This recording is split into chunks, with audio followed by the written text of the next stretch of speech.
ओम नमो भगवते वासुदेवाय नमः। हरे कृष्णा। हर हर महादेव।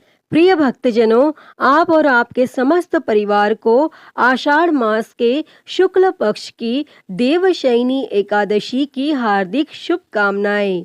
भगवान श्री हरि विष्णु जी की कृपा आप और आपके समस्त परिवार पर सदैव बनी रहे। भक्तजनों, आषाढ़ मास के शुक्ल पक्ष की एकादशी को ही देवशयनी एकादशी कहा जाता है। इसी एकादशी से चातुर्मास का आरंभ माना जाता है। आषाढ़ महीने की शुक्ल पक्ष की एकादशी से लेकर कार्तिक महीने की शुक्ल पक्ष की एकादशी तक इस अवधि में कोई भी शुभ कार्य जैसे विवाह आदि नहीं किया जाता। इस दिन से भगवान श्री हरि विष्णु क्षीर सागर में शयन करते हैं और फिर 4 माह बाद उन्हें उठाया जाता है और उस दिन को देव उठनी एकादशी कहा जाता है और इस बीच के अंतराल को ही चातुर्मास कहा गया है। देवशयनी एकादशी को देव देवशयनी, हरि देवशयनी, पद्मनाभाशयनी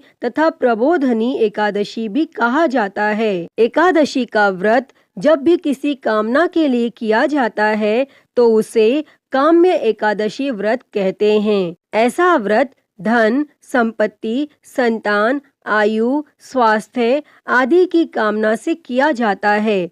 यदि निष्काम भावना से यह व्रत किया जाए तो इसे नित्य एकादशी व्रत कहा जाता है। इस व्रत में भगवान की भक्ति ही मुख्य उद्देश्य होता है। पुराणों के व्याख्या करने वाले ब्रह्मज्ञानी श्री सूत जी महाराज ने एकादशी के महत्व और उनसे संबंधित कथाओं का वर्णन किया है। उनके अनुसार इंद्रियों पर नियंत्रण यानी संयम करना आवश्यक होता है, इसीलिए इसे नियम भी कहते हैं।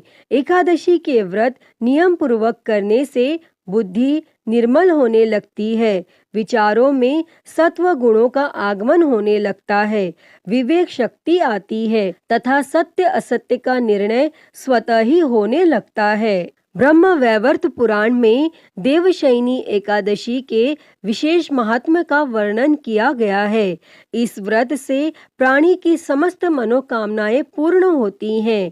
प्रिय भक्तजनों, तो आइए अब सुनते हैं देवशयनी एकादशी की व्रत कथा। तो आप सभी भक्तजन भगवान श्री हरि विष्णु जी के चरणों का ध्यान करते हुए बड़ी ही श्रद्धा और प्रसन्न चित्त मन से इस कथा को सुनिए। तो सभी प्रेम से बोलिए, भगवान श्री हरि विष्णु जी की जय, एकादशी माता की जय। एक समय धर्मराज युधिष्ठिर ने भगवान श्री कृष्ण से कहा, हे केशव, आषाढ़ शुक्ल एकादशी का क्या नाम है?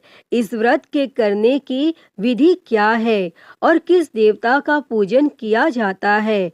तब भगवान श्री कृष्ण कहने लगे कि हे युधिष्ठिर, जिस कथा को ब्रह्मा जी ने नारद जी से कहा था वही मैं तुमसे कहता हूँ। एक बार देवर्षि नारद जी ने ब्रह्मा जी से इस एकादशी के विषय में जानने की उत्सुकता प्रकट की। तब ब्रह्मा जी ने उन्हें बताया, सतयुग में मानधाता नामक एक चक्रवर्ती सम्राट राज्य करते थे। उनके राज्य में प्रजा बहुत सुखी थी, किंतु भविष्य में क्या हो जाए यह कोई नहीं जानता। अतः वे भी इस बात से अनभिज्ञ थे कि उनके राज्य में शीघ्र ही भयंकर अकाल पड़ने वाला है। उनके राज्य में पूरे 3 वर्ष तक वर्षा न होने के कारण भयंकर अकाल पड़ा और इस अकाल से चारों ओर त्राहि त्राहि मच गई।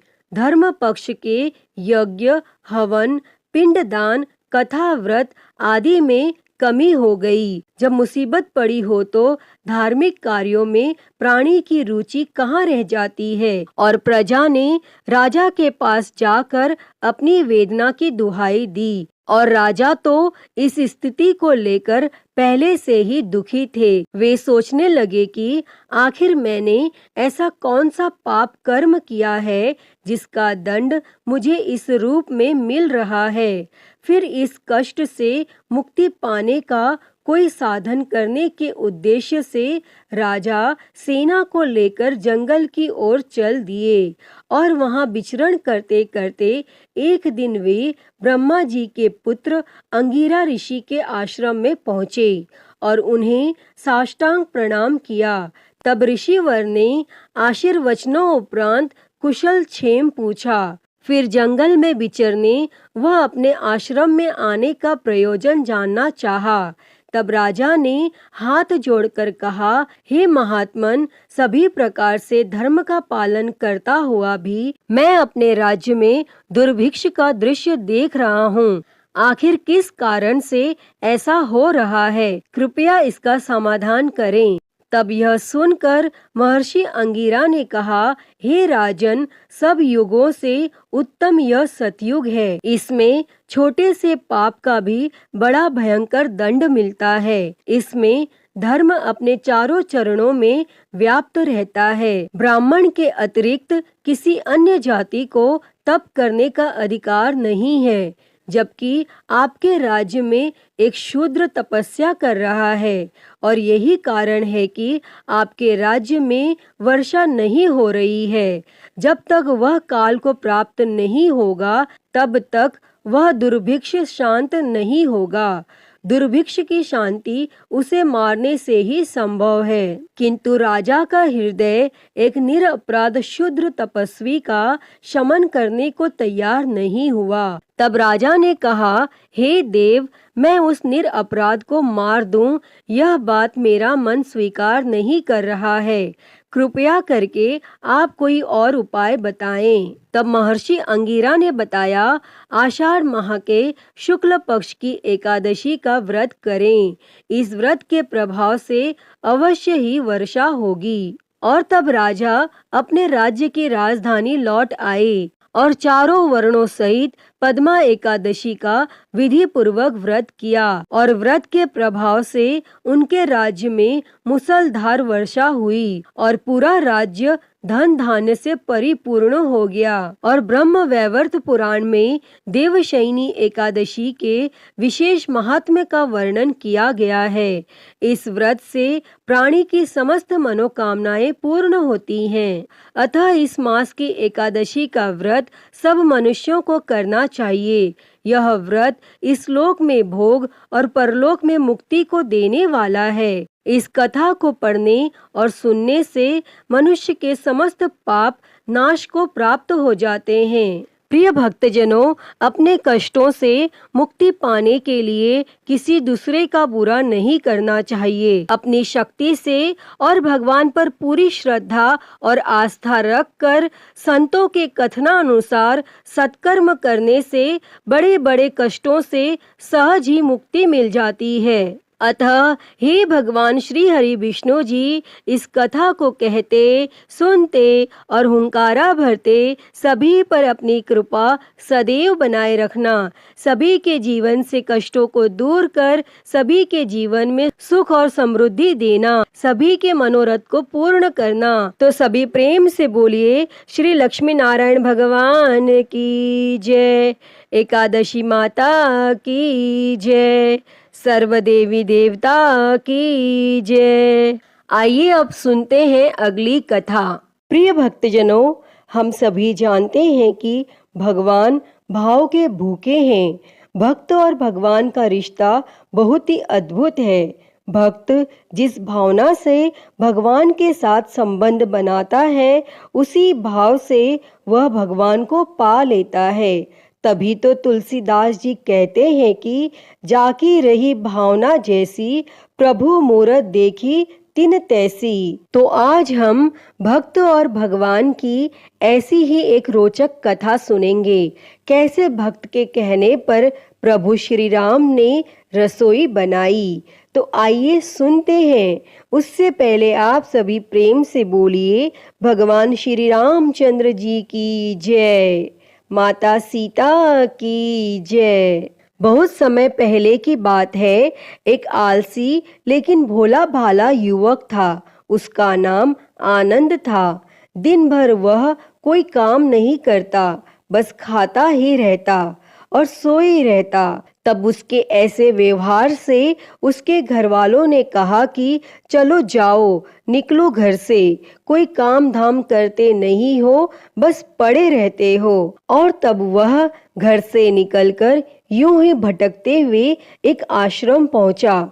वहां उसने देखा कि एक गुरुजी हैं और उनके शिष्य कोई काम नहीं करते, बस मंदिर की पूजा करते हैं। तब उसने मन में सोचा कि यह बढ़िया है, कोई काम धाम नहीं, बस पूजा ही तो करना है। तब उसने गुरुजी के पास जाकर पूछा, क्या मैं यहाँ रह सकता हूँ?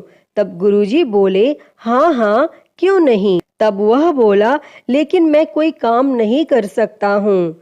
तब गुरुजी बोले, कोई काम नहीं करना है, बस पूजा करनी होगी। तब आनंद ने कहा, ठीक है, वह तो मैं कर लूंगा। अब आनंद महाराज के आश्रम में रहने लगा। न कोई काम, न कोई धाम, बस सारा दिन खाते रहो और प्रभु भक्ति में भजन गाते रहो।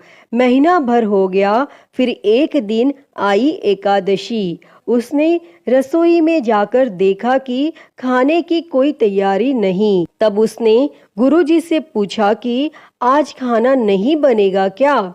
तब गुरुजी ने कहा, नहीं, आज तो एकादशी है, तुम्हारा भी उपवास है। तब उसने कहा, नहीं, अगर हमने उपवास कर लिया तो कल का दिन ही नहीं देख पाएंगे। हम तो नहीं कर सकते उपवास, हमें तो भूख लगती है। आपने पहले क्यों नहीं बताया? तब गुरुजी ने कहा, ठीक है, तुम ना करो उपवास, पर खाना भी तुम्हारे लिए कोई और नहीं बनाएगा, तुम खुद बना लो। फिर मरता क्या न करता, वह गया रसोई में। तब गुरुजी फिर आए और उन्होंने कहा, देखो, अगर तुम खाना बना लो तो भगवान राम जी को भोग जरूर लगा लेना और नदी के उस पार जाकर बना लो रसोई। तब वह बोला, ठीक है। लकड़ी, आटा, तेल, घी, सब्जी लेकर आनंद महाराज चले गए। जैसे तैसे खाना भी बनाया और जैसे ही खाना खाने लगा तो याद आया कि गुरुजी ने कहा था कि राम जी को भोग लगाना है और वह लगा भजन गाने। आओ मेरे राम जी, भोग लगाओ राम जी, प्रभु राम आइए, श्री राम आइए, मेरे भोजन का भोग लगाइए। और जब कोई न आया तो वह बेचैन हो गया कि यहाँ तो भूख लग रही है और राम जी आ ही नहीं रहे। और वह भोला मानस जानता नहीं था कि प्रभु साक्षात तो आएंगे नहीं, पर गुरुजी की बात मानना जरूरी है। फिर उसने कहा, देखो प्रभु राम जी, मैं समझ गया कि आप क्यों नहीं आ रहे हैं। मैंने रूखा सूखा बनाया है और आपको तरमाल खाने की आदत है, इसीलिए नहीं आ रहे हैं। तो सुनो प्रभु, आज वहाँ भी कुछ नहीं बना है, सबकी एकादशी है और खाना हो तो यह भोग ही खा लो। और तब प्रभु श्री राम अपने भक्त की सरलता पर बड़े मुस्कुराए और माता सीता के साथ प्रकट हो गए और वह आनंद असमंजस में पड़ गया। गुरुजी ने तो कहा था कि राम जी आएंगे, पर यहाँ तो माता सीता भी आई हैं और मैंने तो भोजन बस 2 लोगों का ही बनाया है। चलो कोई बात नहीं, आज इन्हें ही खिला देते हैं। और वह बोला, प्रभु, मैं भूखा रह गया, लेकिन मुझे आप दोनों को देखकर बड़ा अच्छा लग रहा है। लेकिन अगली एकादशी पर ऐसा न करना, पहले बता देना कि कितने जन आ रहे हो, और हाँ, थोड़ा जल्दी आ जाना। और तब प्रभु श्री राम जी उसकी बात पर बड़े मोहित हुए और प्रसाद ग्रहण करके चले गए। और फिर अगली एकादशी तक यह भोला मानस सब भूल गया। उसे लगा कि प्रभु ऐसे ही आते होंगे और प्रसाद ग्रहण करते होंगे। फिर से एकादशी आई। तब उसने गुरुजी से कहा, मैं चला अपना खाना बनाने, पर गुरुजी, थोड़ा ज्यादा अनाज लगेगा, वहाँ 2 लोग आते हैं। गुरुजी मुस्कुराए। उन्होंने सोचा भूख के मारे बावला है। उन्होंने कहा, ठीक है, ले जा और अनाज ले जा। और अब की बार उसने 3 लोगों का खाना बनाया और फिर से गुहार लगाई, प्रभु राम आइए, सीता राम आइए, मेरे भोजन का भोग लगाइए। और प्रभु की महिमा भी निराली है।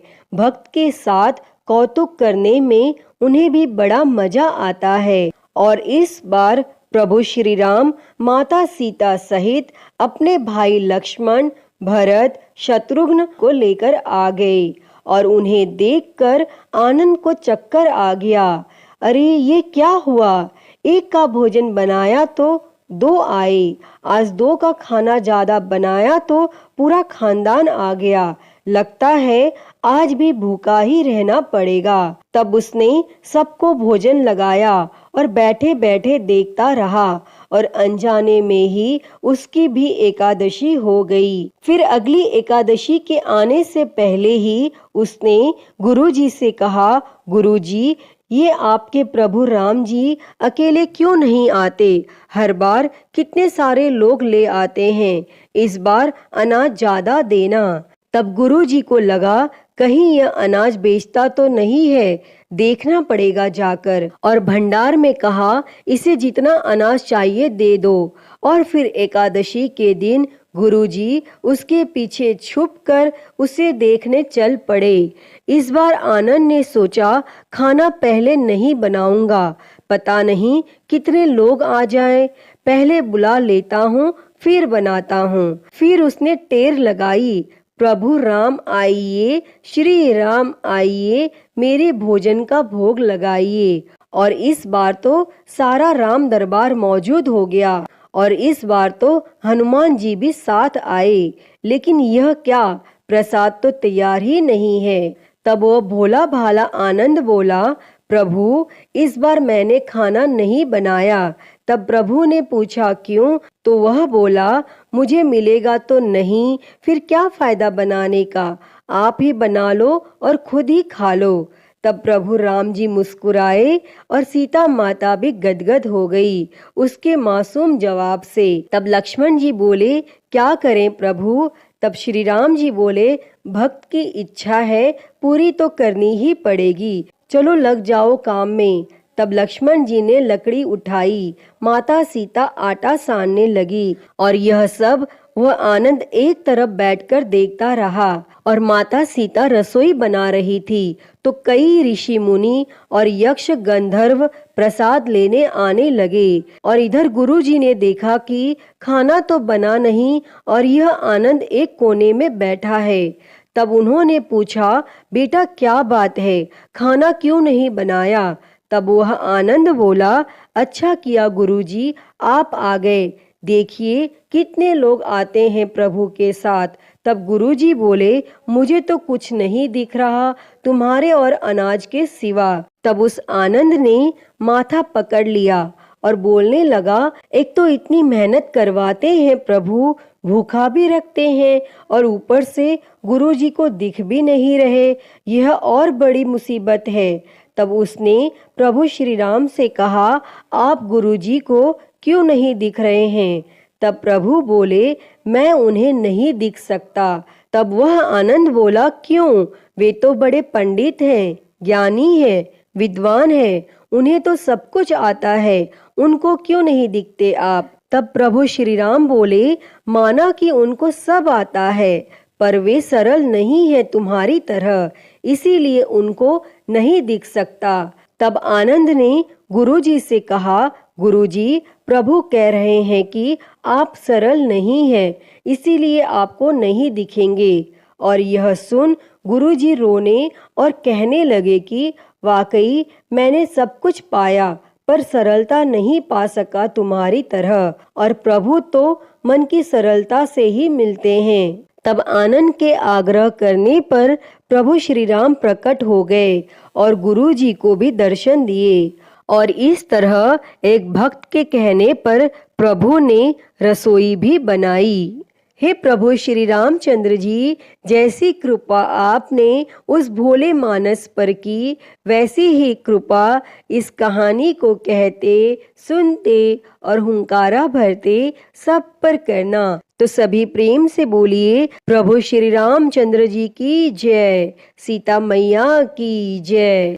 प्रिय भक्तजनों, मैं उम्मीद करती हूँ कि आपको यह कहानी बेहद ही पसंद आई होगी और अगर वीडियो अच्छी लगी हो तो इसे लाइक करें, ज़्यादा से ज़्यादा शेयर करें और कमेंट में प्रभु श्री राम की जय लिखना ना भूलें और महाकाल भक्ति ज्ञान चैनल को सब्सक्राइब कर नोटिफिकेशन बेल को ज़रूर ऑन कर लें।